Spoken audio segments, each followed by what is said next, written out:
Bon, donc on est rendu à la fin du chapitre 2. Donc on va faire une révision des deux premiers chapitres, car votre premier examen est bientôt et je suis ici pour vous aider. Bon, donc au chapitre 1, on va commencer en noir. C'était quoi le gaz parfait et réel?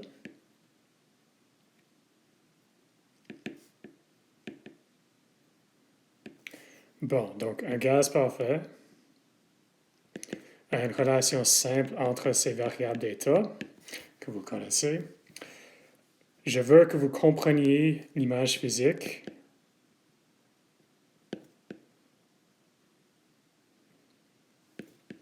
C'est le modèle cinétique moléculaire.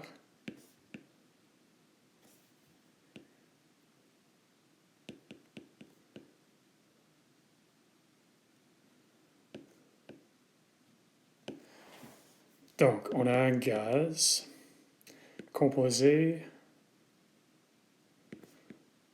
de particules en mouvement aléatoire incessant.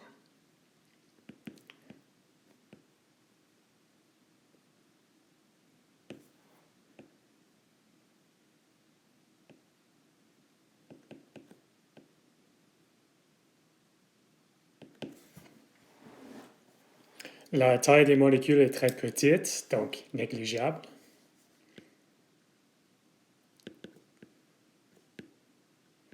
J'ai des particules, disons.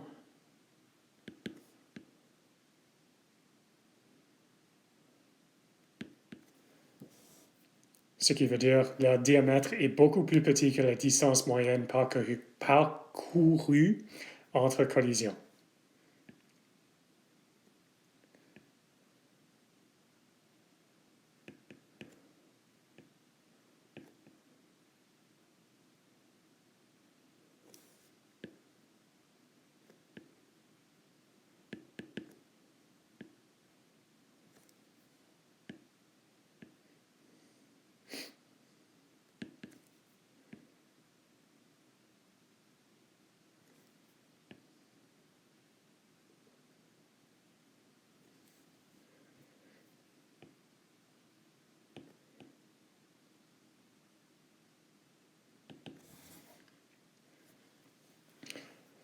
Ainsi, les particules interagissent seulement par des collisions brèves et infréquentes, totalement élastiques.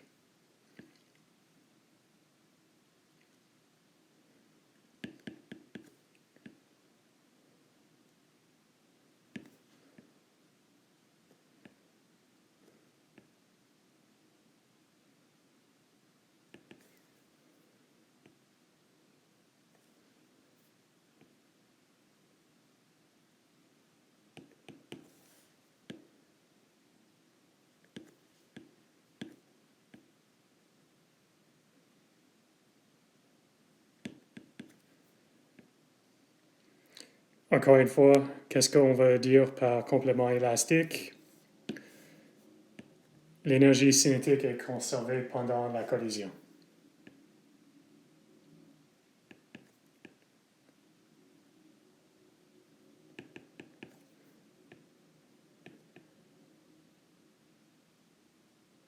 Donc, il n'y a aucune perte d'énergie en forme d'interaction.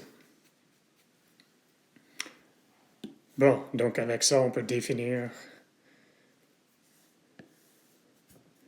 Donc, le gaz, c'est des sphères dures dans une boîte de volume V.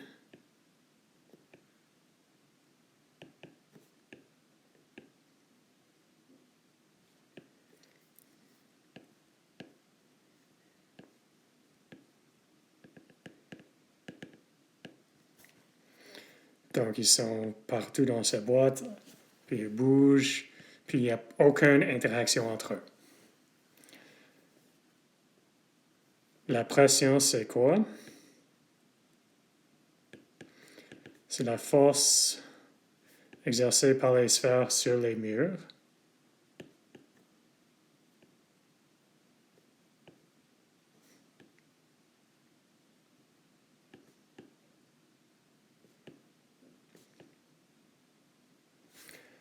Et la température,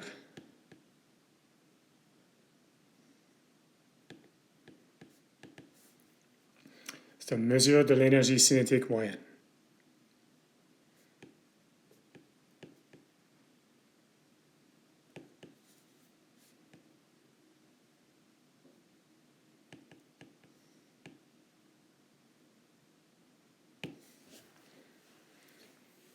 Qu'est-ce que ça veut dire? Si on a une température plus élevée, les molécules bougent plus rapidement.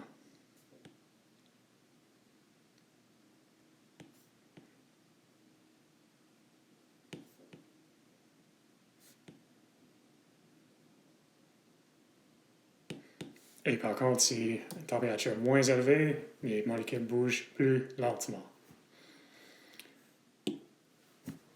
Bon, donc les molécules ne bougent pas tous avec la même vitesse. Il y a une distribution de vitesse possible.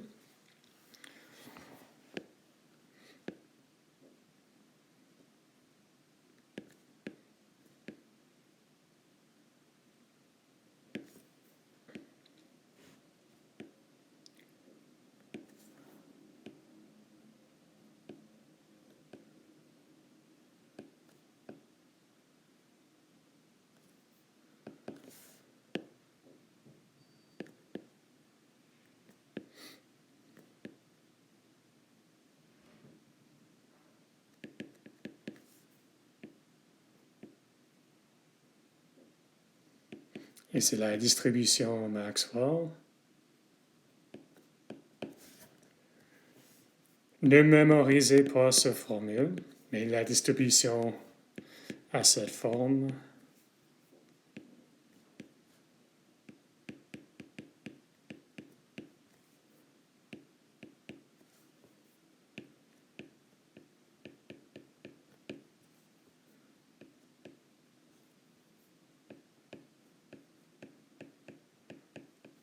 Okay. Bien entendu, des constants. M majuscule la masse molaire. R, constant des gaz. Pi, pourquoi est-ce que pi est là? Parce qu'on prend un intégral en 3 dimensions sur une sphère. On n'est pas responsable pour ça, mais c'est pour ça qu'il y a pi. Bon, donc qu'est-ce que V représente? La probabilité d'avoir vitesse V.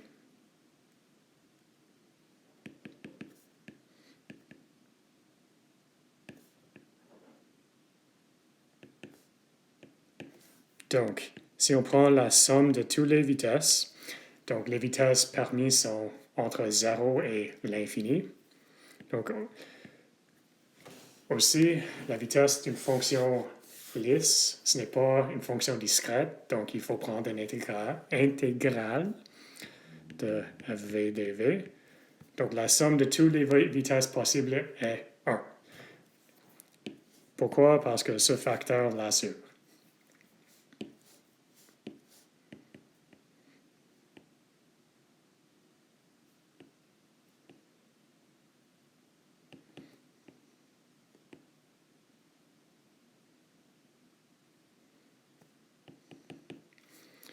Bon, donc on fera un dessin. V versus V. Donc, à une température précise, on a une fonction plus ou moins comme ça, disons. T1. Disons qu'on a une température plus haute.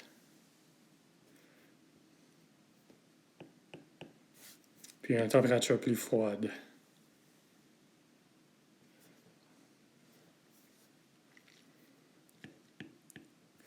Donc, température froide est inférieure à T1, qui est inférieure à T2. Donc, les conclusions qui sont pertinentes, à une température plus élevée, on a plus de probabilité d'avoir des vitesses plus élevées. À une température moins élevée, on a plus de probabilité d'avoir des vitesses moins élevées.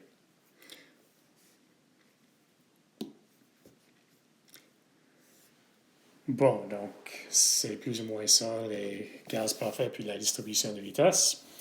Les gaz réels ne sont pas parfaits.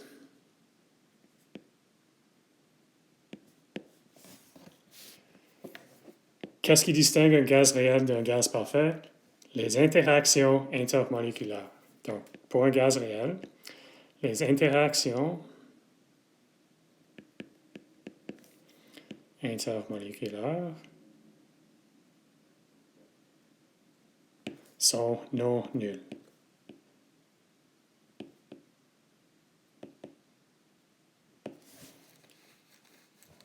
Donc, en général, un gaz parfait est un point de départ acceptable, mais n'est pas la réalité physique.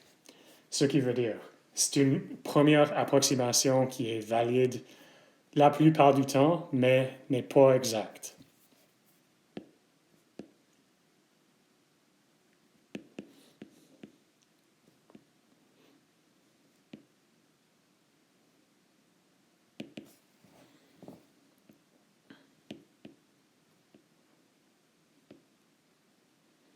Et pourquoi? Parce que les effets d'interaction pour un gaz sont petits comparés avec les effets de mouvement.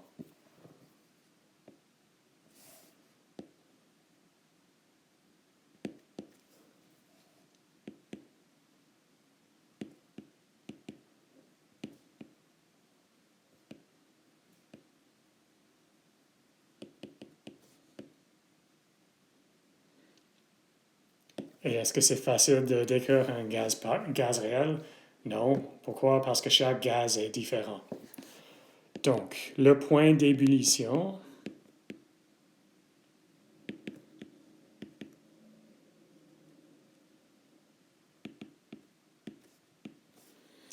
et l'enthalpie de vaporisation donnent une indication de l'importance des interactions. Donc, si on a une température d'ébullition élevée, les interactions sont faibles. Les interactions sont fortes.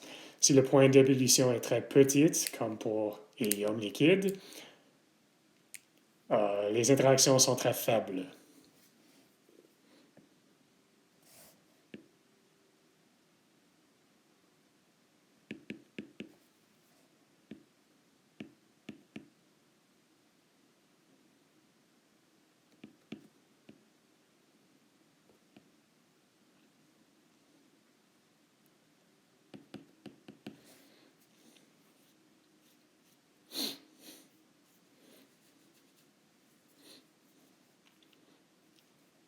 Donc, on a des exemples.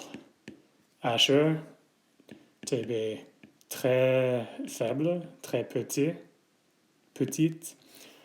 Je ne me souviens pas, mais c'est 2, 3, 4 Kelvin.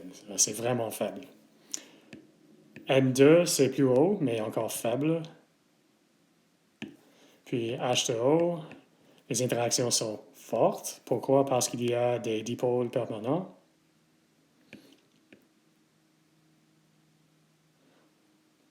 Donc, on fait des ponts H ou des liens H, je ne sais, en anglais on dit hydrogen bonds, mais des liaisons avec le H qui est partagé entre deux molécules. Donc, on a une température d'ébullition plus élevée. Donc, en général, les espèces, et par espèce, je veux dire n'importe quelle substance, moins lourd et moins polaire.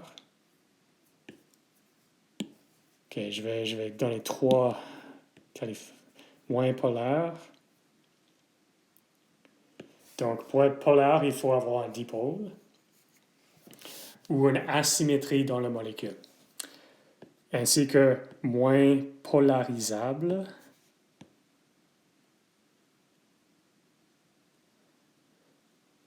Donc, polarisable, on a une molécule qui est symétrique, mais pour laquelle la symétrie est brisée plus facilement. Exemple, on a une sphère très symétrique, c'est difficile de briser cette symétrie-là. Là, on a iode, I3-, disons. Là, on a quelque chose de symétrique, mais un petit changement là brise la symétrie de cette molécule complètement. Donc, c'est beaucoup plus polarisable. Les espèces moins lourdes, moins polaires, moins polarisables ont une température d'ébullition moins élevée.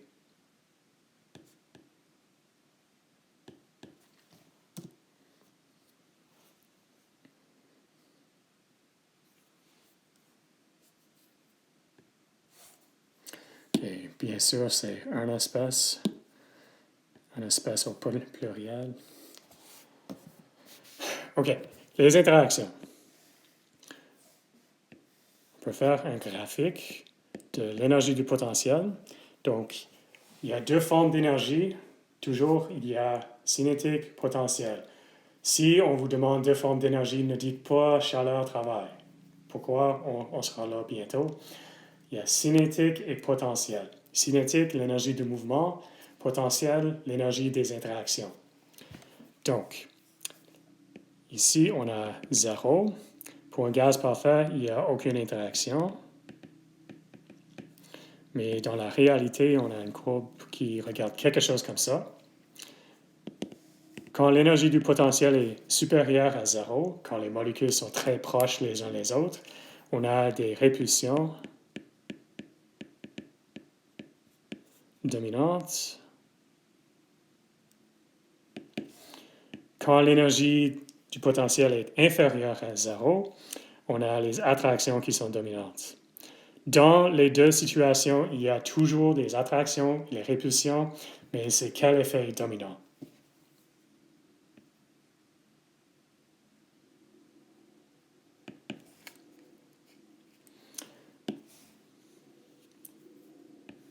Bien entendu, pour les gaz, les interactions qui sont les plus importantes. Bon, en premier, dipôle-dipôle. Parce que là, ion-ion et ion-dipôle ne sont pas des gaz, généralement. Ensuite, on a dipôle induit.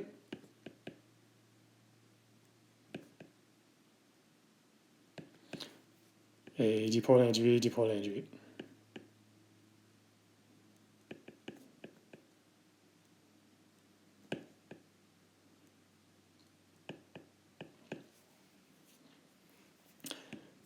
Sur cette courbe, c'est quoi l'axe des X? C'est la distance entre les molécules.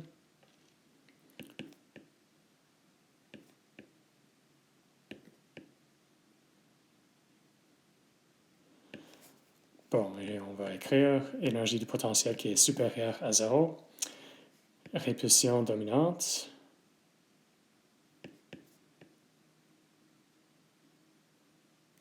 Et généralement, ça se fait, les répulsions sont dominantes quand les molécules sont très très proches les uns les autres.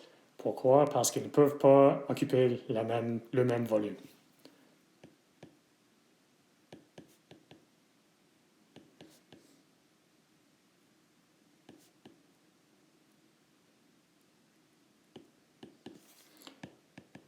Quand on est inférieur à 0, on a les attractions qui sont dominantes.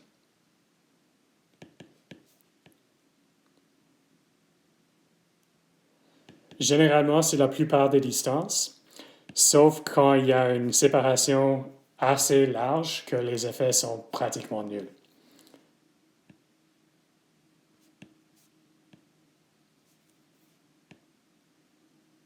Donc, si on a deux molécules de gaz, un ici puis un à Montréal, les effets d'attraction entre eux sont pratiquement nuls parce qu'il y a trop de distance entre eux.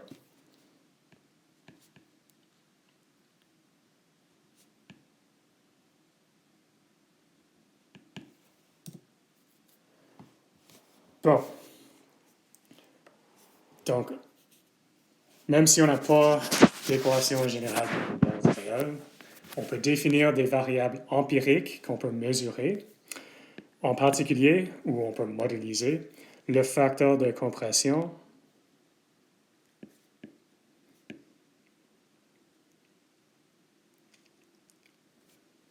défini comme volume molaire divisé par volume molaire d'un gaz parfait.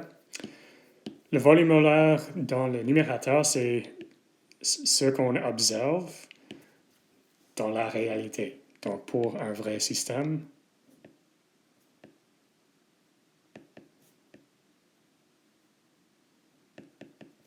Puis VM cercle, gaz parfait. Et pour un gaz parfait, on a que VM, c'est RT divisé par P. OK, je ne l'ai pas dit aujourd'hui, VM, c'est quoi? C'est volume divisé par nombre. Pourquoi est-ce qu'on aime cette quantité-là? Parce que c'est une valeur qui est intensive, ne dépend pas du taille du système. Bon, donc VM observé, c'est Z fois VM idéal. C'est juste on réarrange cette formule-là, qui est Z fois RT sur P. Ou, comme on peut écrire, PVM de gaz réel, c'est RTZ. C'est une formule générale, mais avec un paramètre empirique qu'il faut mesurer ou modéliser. Donc, si Z est égal à 1, on a un gaz parfait.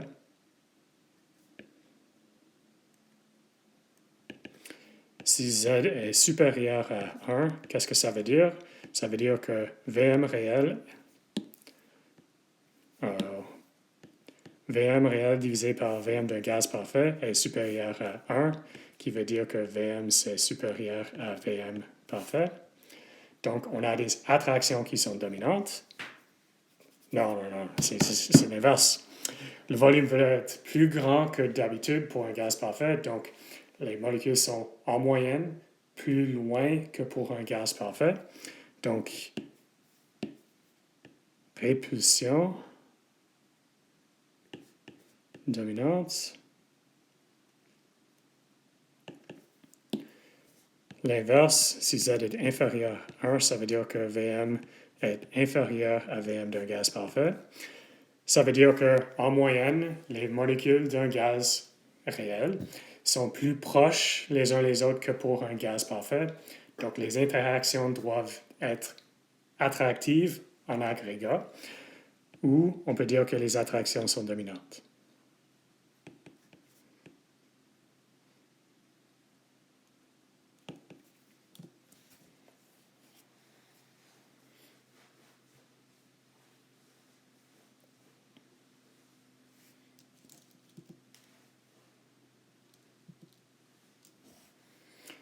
OK. Maintenant, on peut développer Z comme une fonction de soit P ou soit VM.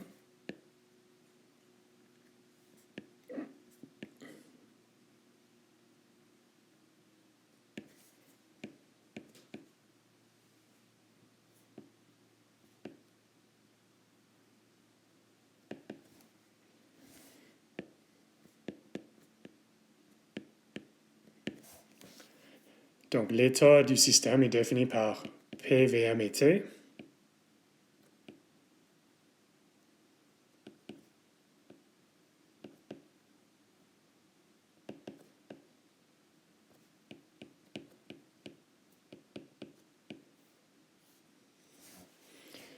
Donc, il y a deux formes qu'on a vues. On a soit P, VM.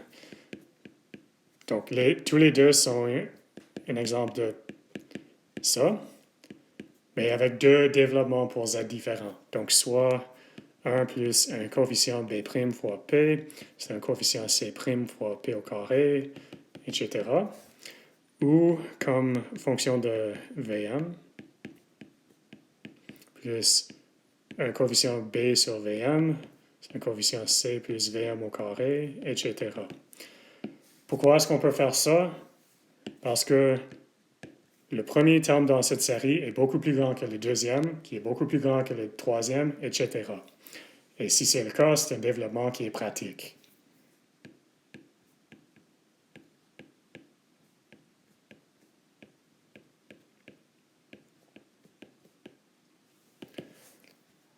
Donc, en particulier, si on prend seulement le premier terme, c'est quoi? C'est le gaz parfait. Donc, on peut voir un gaz réel comme un gaz parfait plus une petite correction, plus une deuxième correction, plus une troisième correction, etc. C'est une approximation pratique si un gaz parfait est une bonne première approximation, et souvent c'est le cas. Donc, les coefficients sont fonction de t dans les deux cas.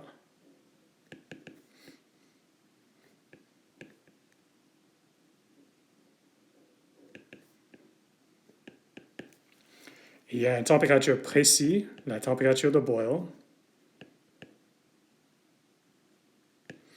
à laquelle le deuxième coefficient du viriel, celui-là, devient 0, et le gaz est comme un gaz parfait à une gamme de pression plus grande.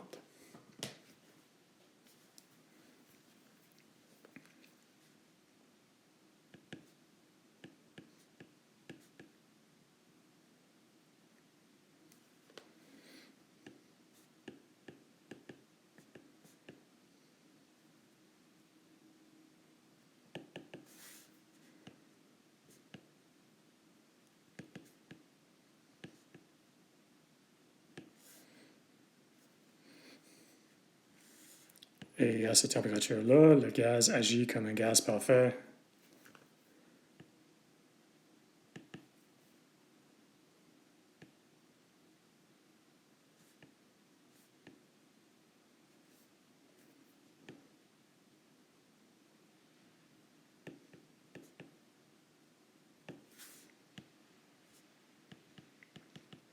Donc, éventuellement, près de P est égal à 0, le premier coefficient est unité, le deuxième est 0 et le troisième est très très petite. Quand la pression devient plus grande, le premier est toujours unité, le deuxième est toujours 0, mais le troisième devient plus grand et on n'a plus le comportement d'un gaz parfait.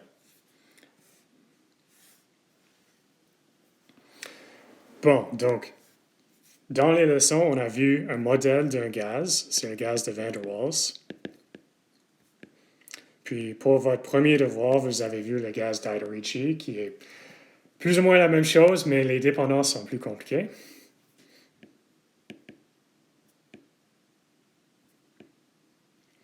Et il y avait A et B, deux paramètres empiriques.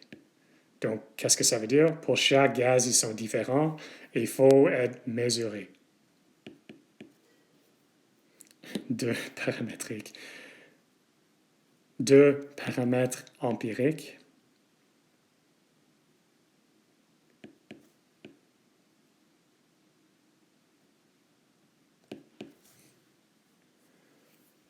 Donc, A, c'est une mesure des attractions.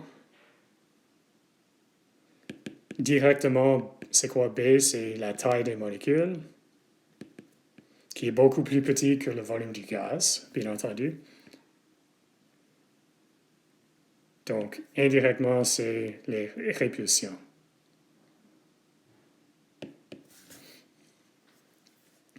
Donc, l'équation était comme ça. Ne la mémorisez pas, ça sera sur la feuille de vos équations. Puis, il y a plusieurs autres formes. Une forme qui est peut-être plus informative.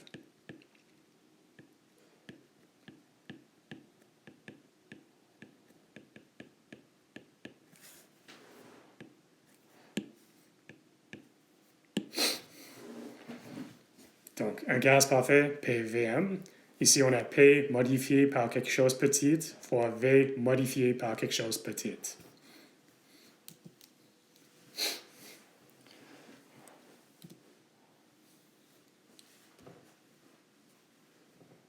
Okay. Pour le gaz Van der Waals, on va calculer la température de Boyle.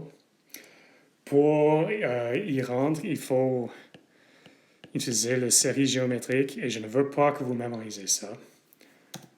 Je ne vous demanderai pas de faire ce développement-là sur un examen. Mais pour cette fonction-là, avec x, un nombre réel, avec valeur absolue inférieure à 1, c'est égal à 1 plus x au carré, etc. Pourquoi? Parce que si x est inférieur à 1, x au carré est plus petit que x au puissance 3 est plus petit que x au carré, ça devient de plus en plus petit. Et on peut l'écrire comme ça si vous voulez. Ah, pas comme ça. Comme ça. Donc ça, c'est la forme qui est compacte. Si vous n'avez pas vu ça, c'est correct. Bon, donc on écrit l'équation de la forme.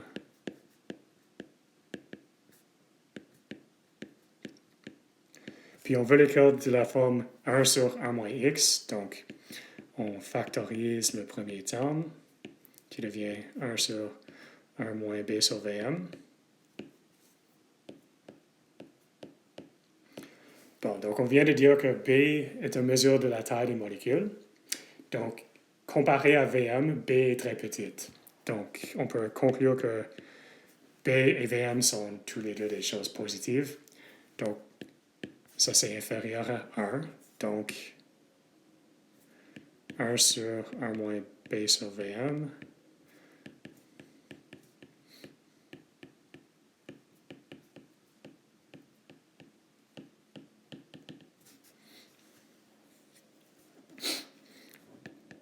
Donc, on peut substituer ça, puis oublier les termes de plus haute puissance parce qu'on cherche seulement le deuxième coefficient.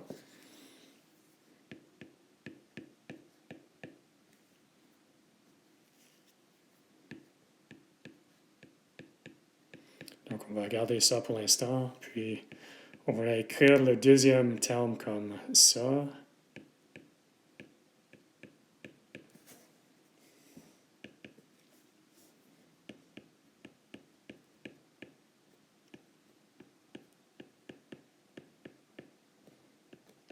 Pour que peut-être c'est plus clair. Parce que là, on peut factoriser le facteur commun. Bon, là, on va développer ça, puis on va garder ça. On va mettre le A en premier.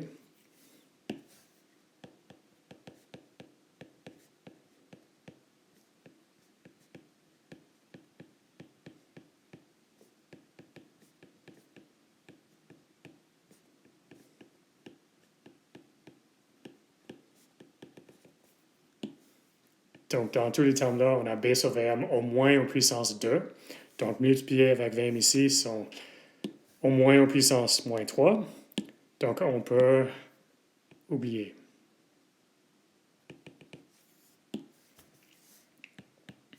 Donc, jusqu'à deuxième ordre, on a RT sur Vm, 1 plus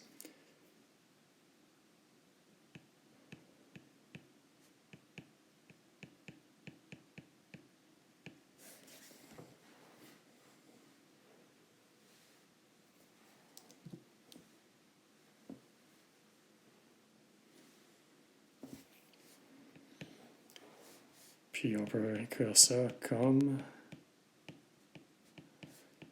un facteur de 1 sur Vm multiplié par B moins A sur RT.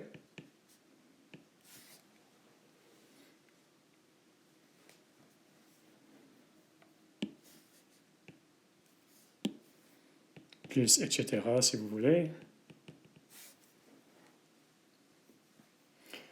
Bon, donc c'est quoi B moins A sur RT? Ça c'est le B majuscule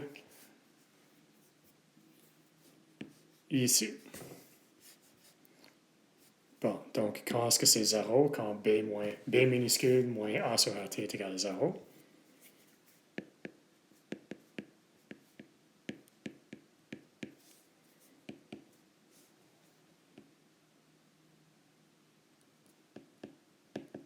Donc, on a que 0, c'est B moins A sur RT. On cherche T. Donc, on a que T, c'est B sur A. Non, c'est l'inverse, c'est A sur BR. Je fais toujours cette faute-là.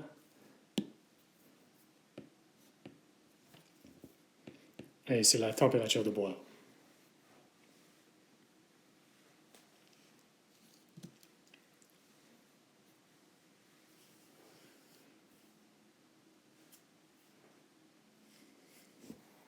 Donc, le message de ça, c'est pour un modèle particulier,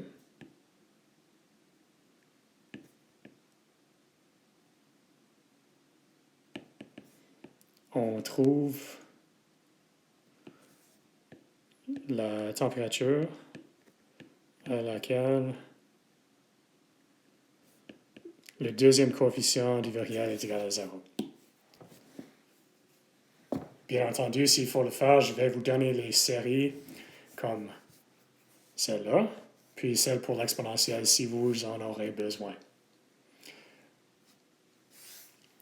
je trouve que c'est une question un peu longue pour un examen. Bon, l'autre propriété qu'on a vue, c'est la condensation, qui n'arrive jamais pour un gaz parfait. Pourquoi? Parce qu'il n'y a pas d'interaction entre les molécules, donc il n'y a aucune force qui les amène ensemble pour faire un liquide. Donc on va dessiner des isothermes. Et pour votre examen pratique, on avait ces courbes à dessiner.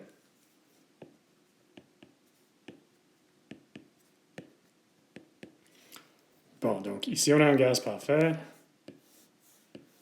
On a plus ou moins le même comportement à chaque température. Et la température augmente de cette manière. Donc ça, c'est un gaz parfait. Bien entendu, ce dernier n'est pas très bien dessiné. OK, un gaz réel. À haute pression et volume, là, à haute température, on a un comportement plus ou moins parfait. Puis ça devient plus en plus comme ça. Puis à une température précise où il y a un point. En dessous de ce point,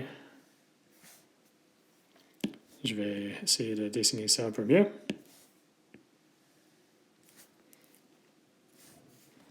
Donc, cette température-là est la température critique. Ce volume, c'est le volume critique. Et cette pression, c'est la pression critique. Donc, ce point-là, c'est le point critique. On va trouver ce point pour le gaz van der Waals. On l'a déjà fait. Puis, vous l'aviez fait pour un gaz d'Iderici. À cette température-là, il n'y a pas de condensation. À des températures inférieures à cette température, il y a de la condensation. Bon, donc, à une température inférieure à celle-là, ici, on a gaz. Dans la région bleue, on a la condensation. Puis la région ici, on a liquide. Donc, qu'est-ce qui se passe à cette pression? On a de la gaz qui condense en liquide.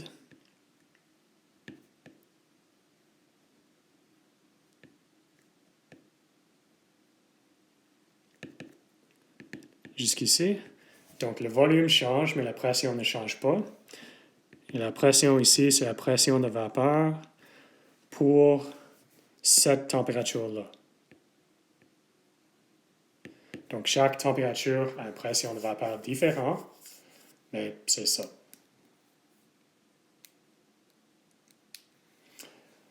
OK, non, j'ai étiqueté ça de la mauvaise façon. Oui. Est-ce que c'est l'inverse? Ici, c'est gaz. Et ici, c'est liquide. Comment est-ce qu'on peut le raisonner? Quand c'est liquide, la dépendance volume-pression est beaucoup plus élevée, parce que c'est beaucoup plus difficile à compresser un liquide qu'un gaz. Donc, pour changer le volume pour un petit montant ici, il faut changer la pression beaucoup. Mais ici, à droite, c'est plus facile. On peut changer le volume plus facilement avec la pression.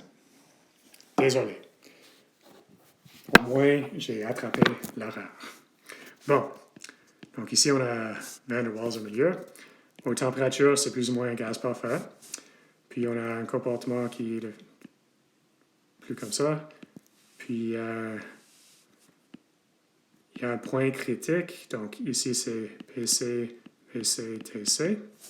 Puis inférieur à cette température-là, on a un comportement non physique. Parce que l'équation de van der Waals échoue. Mais on peut le régler. Donc ça, c'est un comportement non physique. Qu'est-ce que je veux dire par non physique? Ne décrit pas la réalité. On n'augmente pas le volume en augmentant la pression, ce qui est prédit ici. Ça n'arrive pas.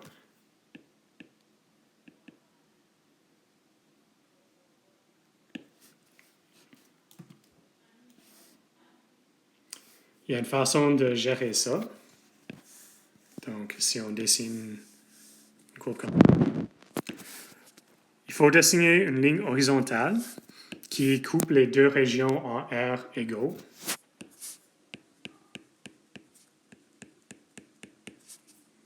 Donc, il faut que cette R est égale à R1 qui est ici. Et à cette température-là, la ligne horizontale correspond à la pression de vapeur. Donc, qu'est-ce que ça décrit dans la réalité? Une courbe qui est comme ça. Ce qui est plus ou moins le comportement réel dans la région de condensation.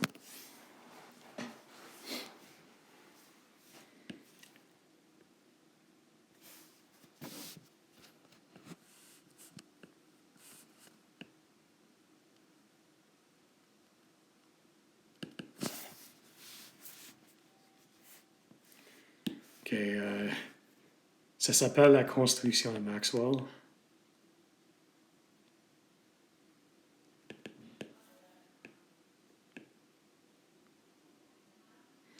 Puis quand j'étais au premier cycle, on avait un grand labo où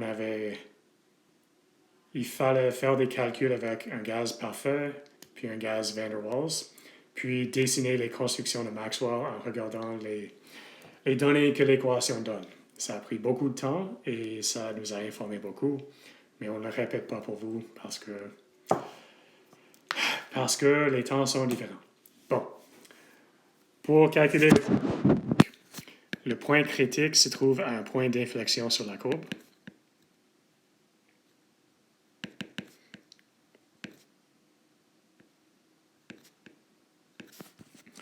Donc, le premier dérivé de la pression avec le volume molaire est égal à 0 et le deuxième dérivé est égal à 0.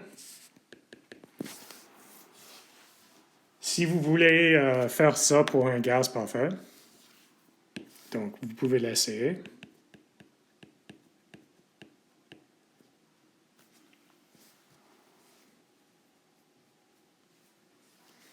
Donc c'est quoi le premier dérivé?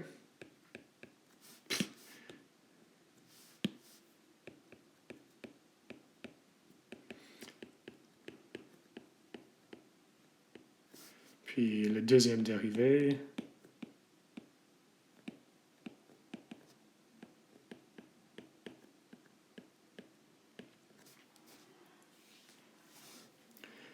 Donc si on veut mettre ça égal à 0, à quelle température est-ce que ça se fait quand la température est égale à 0 Kelvin? C'est la seule solution. Donc pour un gaz parfait, ça n'arrive pas.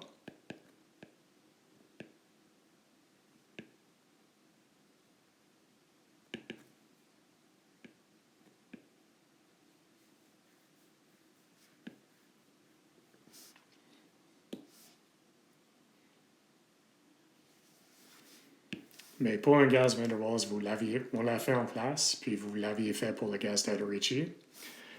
On évalue le premier dérivé de l'équation. Je ne vais pas le faire ici. Donc, vous évaluez le premier dérivé, ensuite le deuxième dérivé. Ensuite, on les met égales à 0, puis on résout pour VC et TC. Puis on met VC et TC dans cette équation, on trouve PC. Okay, la dernière chose pour le gaz était le principe des états correspondants.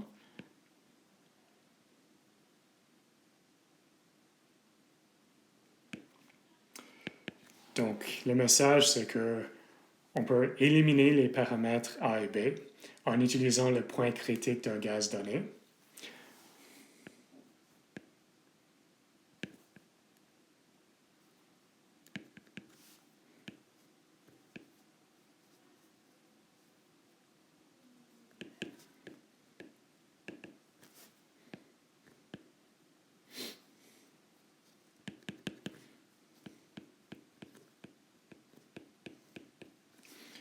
OK, je vous rappelle, VC, c'est le volume molaire critique, mais non pas le volume critique. Bon, donc on introduit des variables réduites.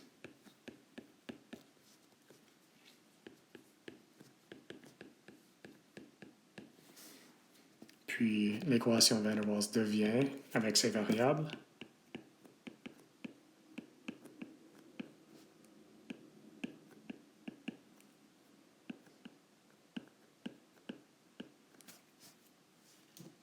Mais il n'y a pas de conséquences, pas de compréhension trop profonde ici parce que c'est une équation avec deux paramètres. On l'a remplacée par les paramètres du point critique. Donc, on n'a pas gagné. On a simplement réécrit l'équation. Bon, chapitre 2. Le premier principe. Donc, c'est quoi le premier principe?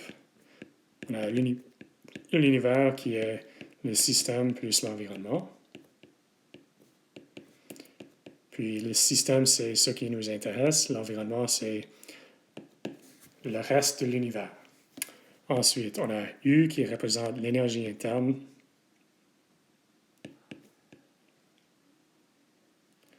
Donc, le changement en énergie interne de l'univers, c'est le changement en énergie interne du système. Et on n'écrit pas système parce que c'est toujours impliqué, plus le changement en énergie interne de l'environnement. Et en total, c'est zéro. Si l'énergie sort du système, l'énergie entre l'environnement et l'inverse. On ne peut pas détruire ou créer d'énergie. Dans ce cours, on a détruit ou créé pas d'énergie. Dans les autres cours, peut-être, mais pas dans ce cours.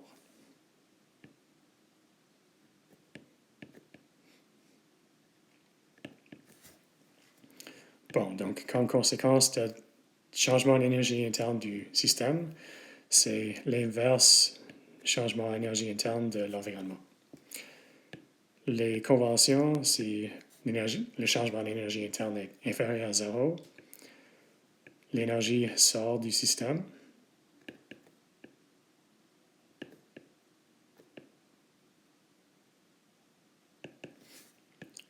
Puis entre.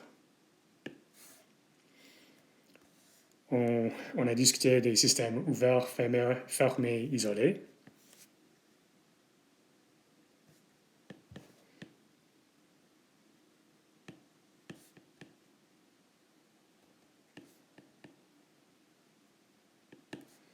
Donc, ouvert, un système qui échange matière et énergie. Fermé, un système qui échange d'énergie mais pas de matière. Puis isolé, un système qui n'échange pas d'énergie ou de matière. L'univers au complet, c'est un système isolé en particulier. Bon, donc, l'énergie est échangée par deux processus. OK, je vais dire directement, l'énergie se trouve en deux formes. L'énergie interne peut être compris en deux contributions.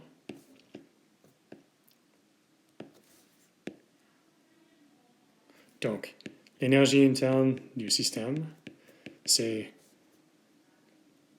énergie cinétique plus énergie du potentiel. Ça, je dis directement parce que je ne veux pas que je veux que vous compreniez ça.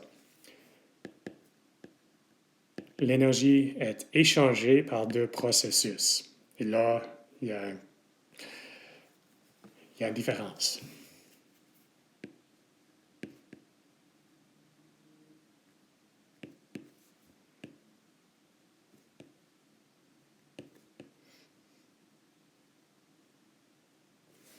Le travail, qui est un échange d'énergie utilisé pour faire quelque chose d'utile.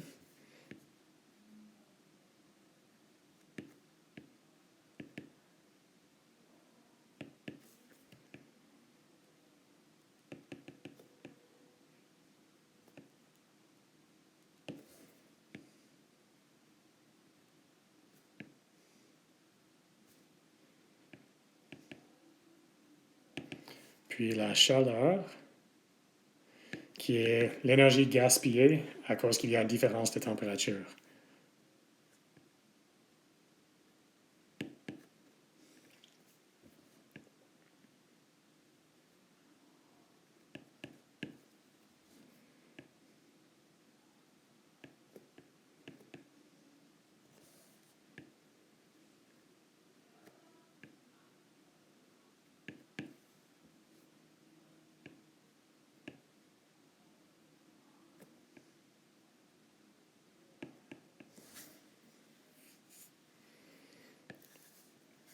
on avait des définitions des processus particuliers. Un processus isotherme pour lequel le changement de température est zéro. Isobore.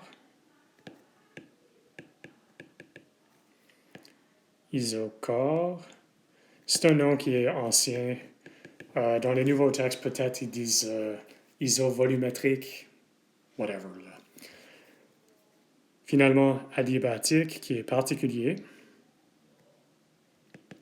Donc, dans ce cours, ce que ça veut dire, c'est qu'il n'y a aucune évolution de chaleur, qui veut dire que le montant de chaleur macroscopique est zéro.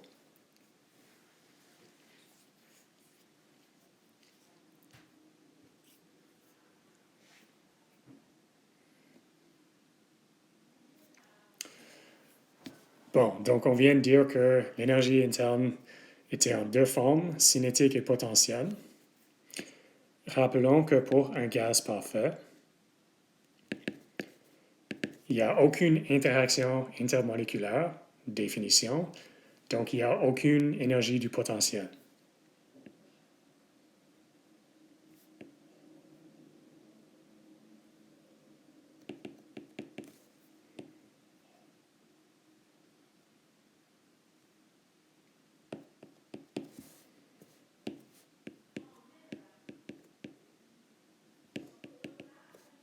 Donc, pour un gaz parfait, ce qu'on traite pendant le chapitre, l'énergie interne, disons gaz parfait,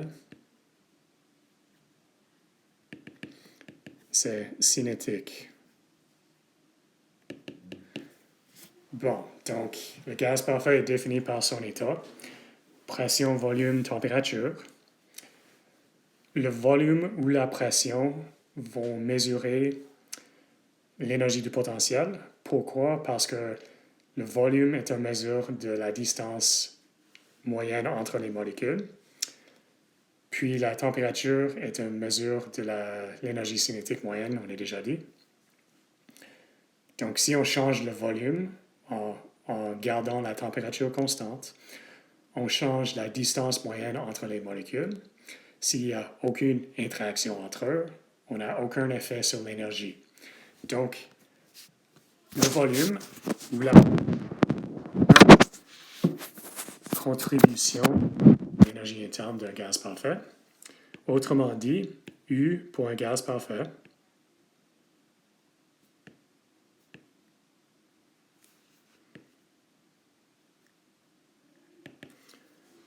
dépend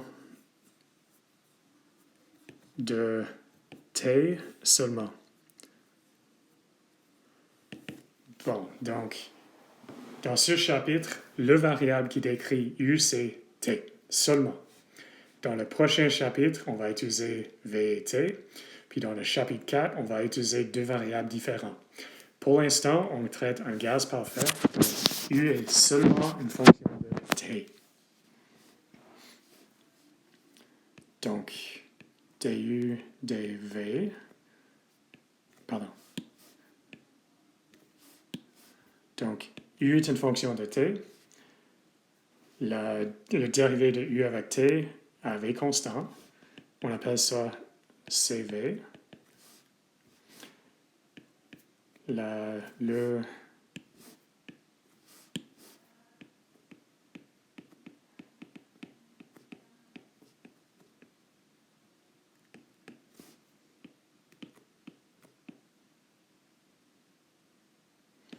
Puis, en mots, la capacité calorifique à V constant.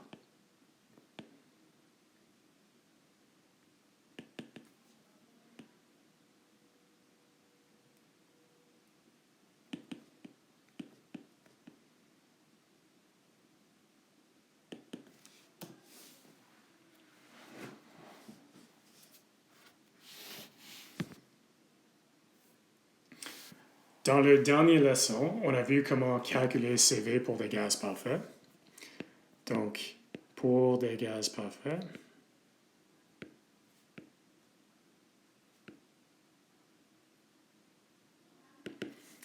donc monoatomique,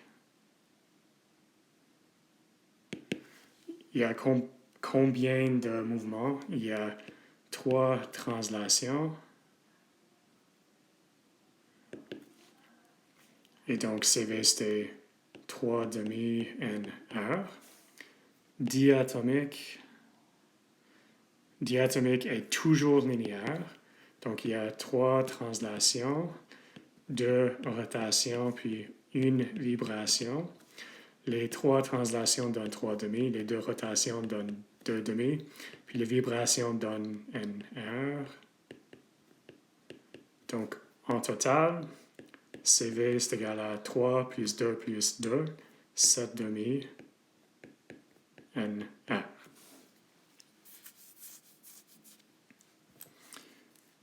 Puis, disons polyatomique.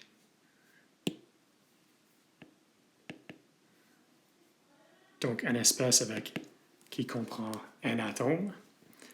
Il y a 3n moins... Pardon. Il y a 2 cas. Non linéaire. Il y a 3n moins 6 vibrations. Parce qu'il y a 3 translations puis 3 rotations. Puis linéaire, une des rotations ne change pas la molécule. Donc il y a toujours 3 translations, mais il y a 2 rotations et 3n-5 vibrations. Bon, donc ici, les 3 donnent 3 demi, 2 demi, puis 3n-5.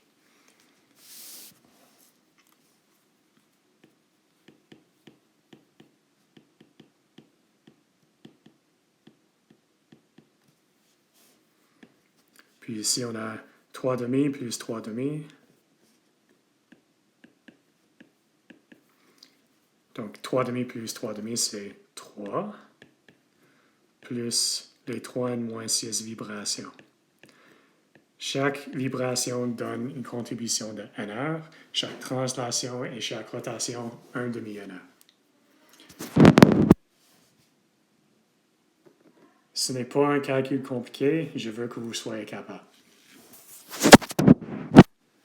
OK, donc le message pour CV. CV n'est pas constant, même si on vient de dire que c'est une fonction directe de n heure. Mais pour des petites variations de t, on les traite comme constants.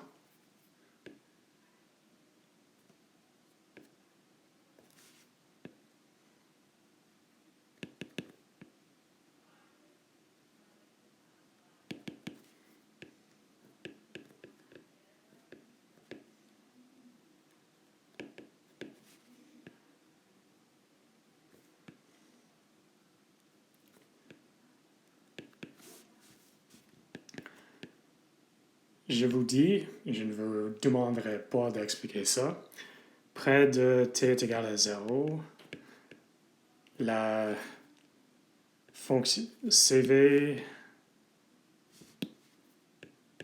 est une fonction compliquée.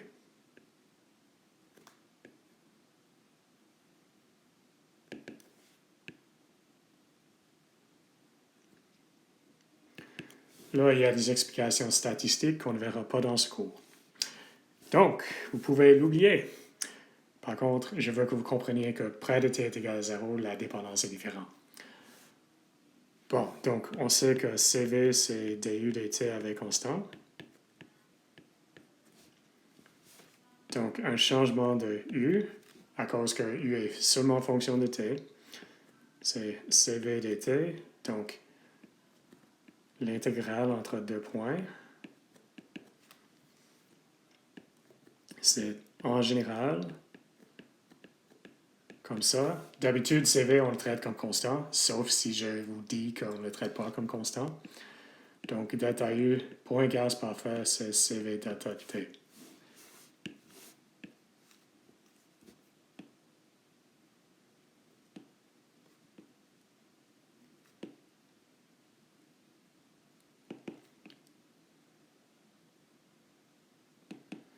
OK. Je vous dis que pour un gaz parfait, c'est toujours le cas. Qu'est-ce que ça veut dire? Ça veut dire pour n'importe quel processus qui implique un gaz parfait, le changement en énergie interne est calculé par CV delta T. Pour un gaz réel, ce n'est pas le cas. C'est seulement le cas pour les processus isochores. OK, le premier principe, autrement dit, un changement en énergie interne vient de soit chaleur ou soit travail. Donc, énergie interne est une fonction d'état.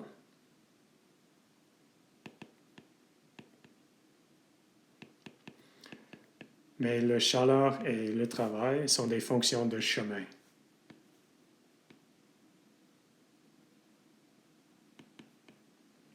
Qu'est-ce que ça veut dire? Pour chaque type de processus, pour chaque processus en particulier, la chaleur et le travail sont différents. Mais pour une fonction d'état, seulement les points initiaux et le point final sont importants.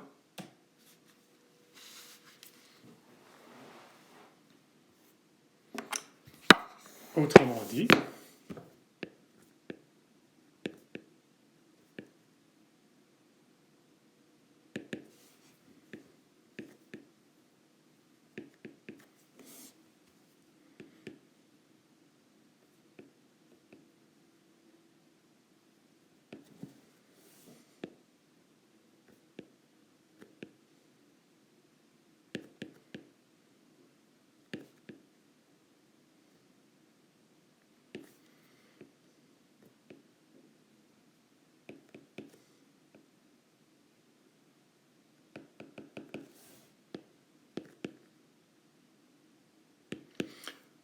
dans ce chapitre, un gaz parfait, l'état est quoi? PVM et T. Et sinon, PVT et N.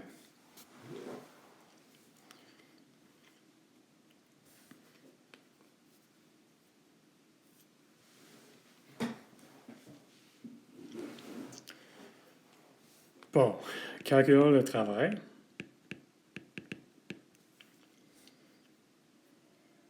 Pour un gaz, le montant de travail fait, c'est le travail d'expansion ou de compression. Donc, le montant de travail petit, c'est moins P externe dV. Autrement dit, on prend l'intégrale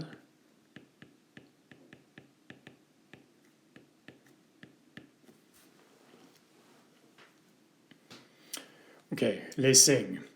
Si on a une augmentation de volume, dV est supérieur à 0. C'est une expansion, ce qui veut dire V2 est supérieur à V1.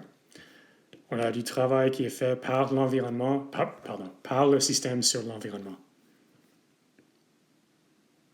Parce qu'il faut travailler pour effectuer l'expansion contre l'atmosphère qui le repousse.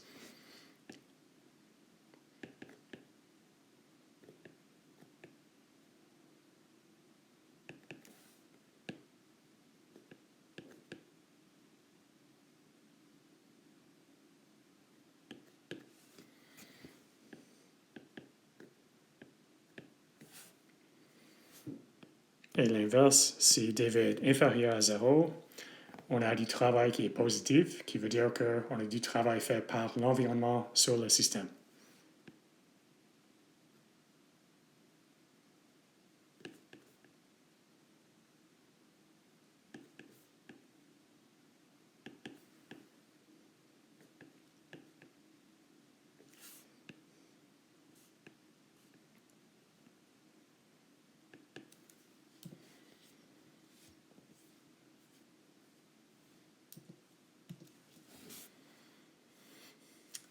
Bon, donc, une expansion peut se faire réversiblement ou irréversiblement.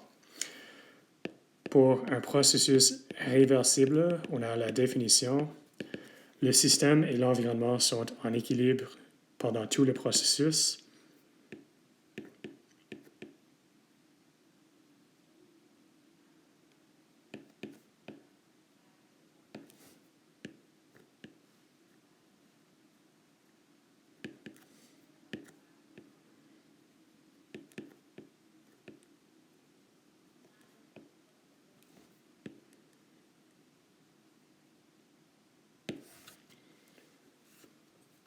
Est-ce que c'est quelque chose qui peut arriver en la réalité? Non, parce qu'il faudra le faire extrêmement lentement. Bon, le calcul est extrêmement simple.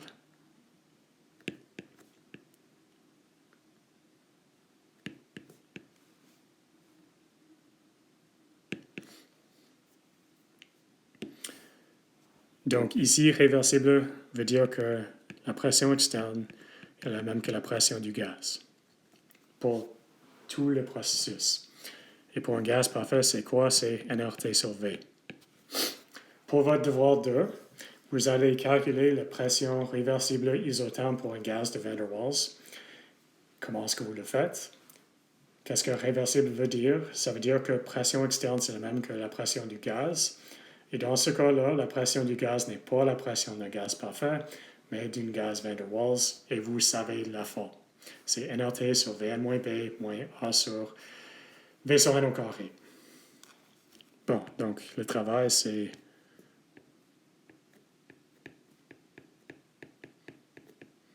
et là, on remplace P externe avec P gaz, puis nRT sur V. Ça nous donne moins nRT, logarithme naturel, V2 sur V1.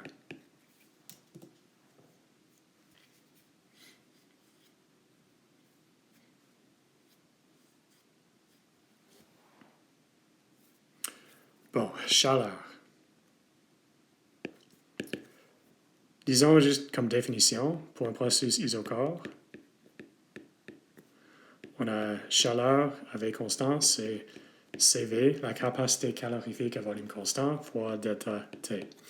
Pour un processus isobare, c'est Q à P constante, qui est CP, delta T.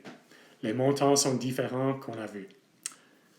Bon, donc isochore veut dire delta V est égal à 0, puis delta P est égal à 0. Pour delta V est égal à 0, pour tous les processus, pour toutes sortes de systèmes, on a du qui est... Donc, quand il n'y a aucun changement de V, il n'y a aucun travail fait. Donc, du, c'est dq, et delta U, c'est qv.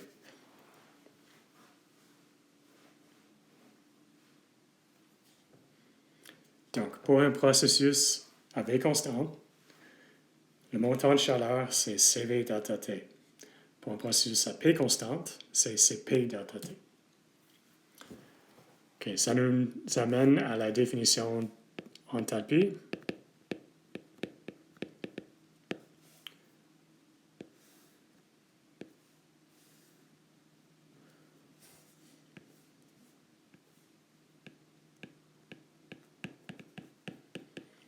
Donc, on a une pression qui repousse là. Bon, donc, pour un processus à V constant, on a un montant de chaleur qui entre, QV. À cause que V est constante, il n'y a aucune expansion ou compression, donc le volume ne change pas, il n'y a aucun travail qui est fait. Donc dV est 0, il n'y a aucun travail fait.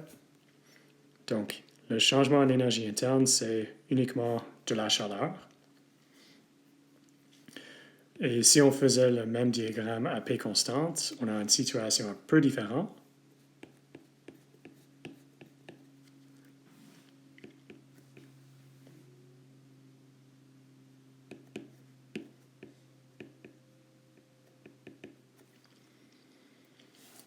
Donc là, on a de la chaleur qui entre.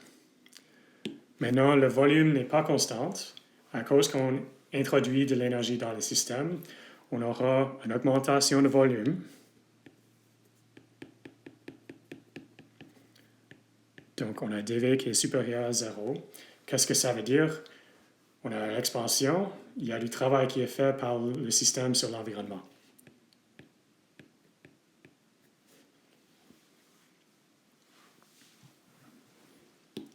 Donc, dans ce cas, le changement en énergie interne, c'est le montant de chaleur qui entre, plus le montant de travail qui est fait, à cause que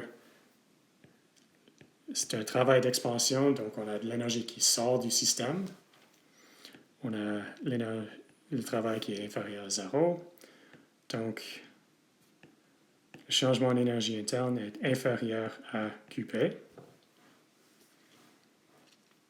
Mais on a une autre chose qui s'appelle l'état H qui est défini comme QP.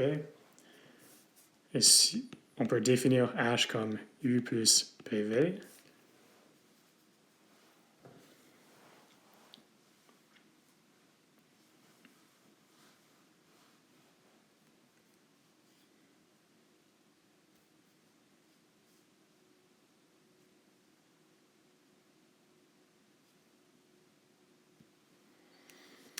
Bon, donc U, l'énergie interne, et H, l'enthalpie, sont tous les deux fonctions d'état. À V constant, delta U, c'est la même chose que la chaleur. Quand P est constante, delta H, c'est la même chose que la chaleur.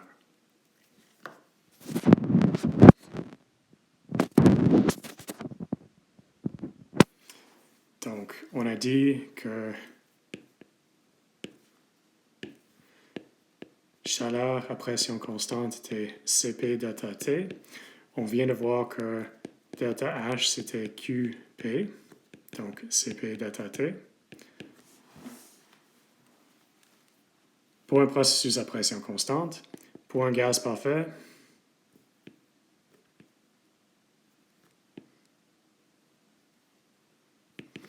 delta H est égal à Cp delta T toujours, même si le processus n'arrive pas à pression constante. OK, on vient de raisonner que le montant de chaleur à pression constante est supérieur à le montant de chaleur à volume constant. Donc, on peut raisonner que Cp est supérieur à Cv. En particulier, pour un gaz parfait, Cp, c'est Cv plus Nr. Dans le chapitre 3, on va voir une expression pour un gaz réel qui est beaucoup plus compliquée. Donc, pour un gaz parfait, c'est Cv plus Nr.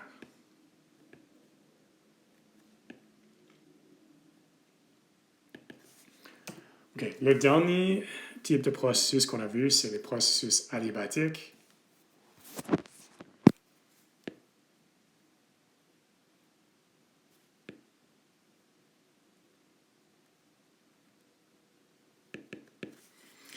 Et il faut spécifier qu'ils sont réversibles. Bon, donc adiabatique est défini comme ça. P, V et T changent. Tous les trois. À n'importe où sur le processus, le système respecte la loi des gaz parfaits. Mais à cause que les trois variables changent, on aimerait avoir des relations entre deux variables, et il y a. Donc, pour un processus adiabatique seulement, on a que P1V1 c'est égal à P2V2. Et là, T1 et T2 sont deux choses différentes. C'est quoi gamma? C'est la proportion Cp sur Cv. Dans un cours de mécanique statistique, on justifiera ça. Pour l'instant, on l'oublie.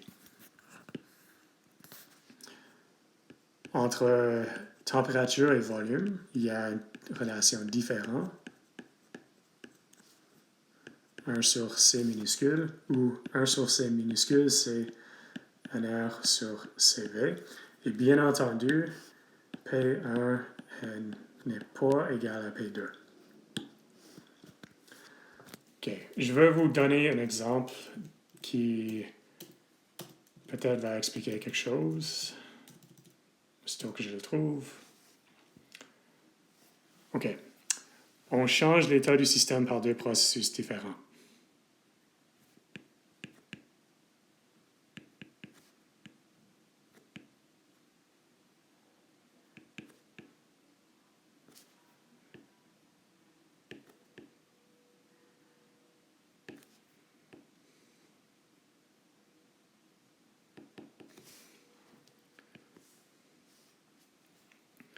Donc, on a un point initial puis un point final.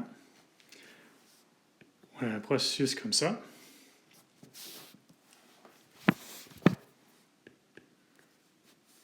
Mais on peut aussi aller de cette manière. là. OK, on va redessiner ça parce que ce n'est pas plate, c'est un courbe comme ça. Bon, donc on a un P1, un V1, un, disons, P initial, V final, puis une pression finale. Puis ici, on a une pression étoile. Donc, on a 2A, 2P. OK, on va calculer le montant, le changement d'énergie interne, le changement d'enthalpie, la chaleur puis le travail pour tous les processus ici. Bon, donc, le premier chemin est adiabatique.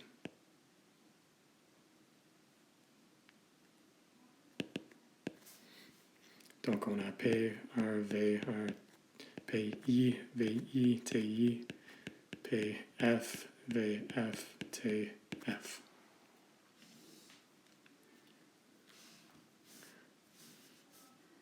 Puis le deuxième processus se décompose en deux chemins.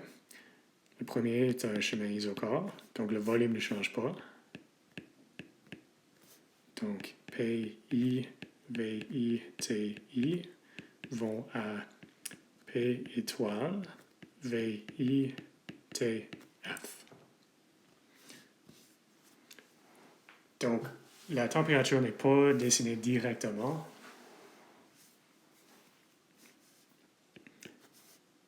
La température ici est différente de la température là.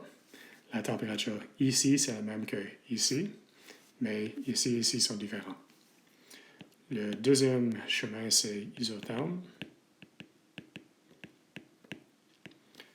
Donc, on commence avec P étoile, VI, TF. Donc, isotherme, donc la température ne change pas. Puis on finit avec PF, VF.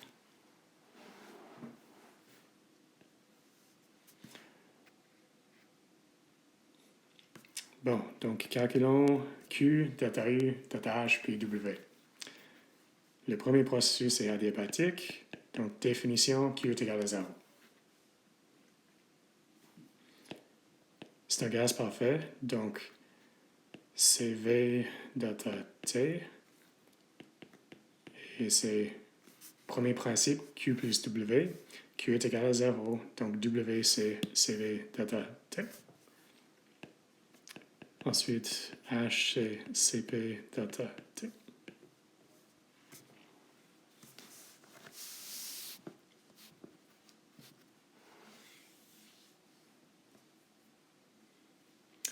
OK, ici on va calculer 2A.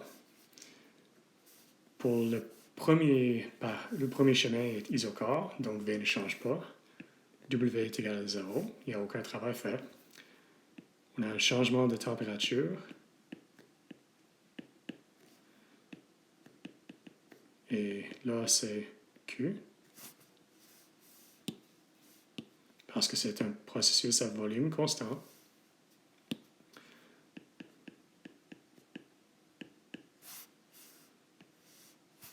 Et puis, de B, là, on a θT est égal à 0. C'est un processus isotherme, donc θU est égal à θH est égal à 0. Ce qui veut dire θU est égal à Q plus W.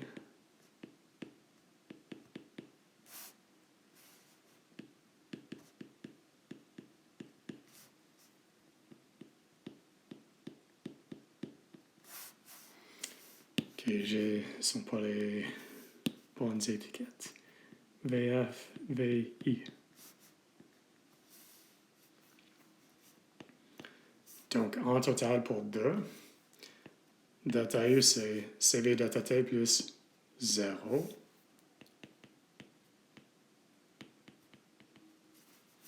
Puis θH, CP θT plus 0. Donc, on peut oublier. Donc, U et H ont les mêmes valeurs pour les deux chemins. Q et W n'ont pas. Et c'est ça ce que je voulais vous montrer.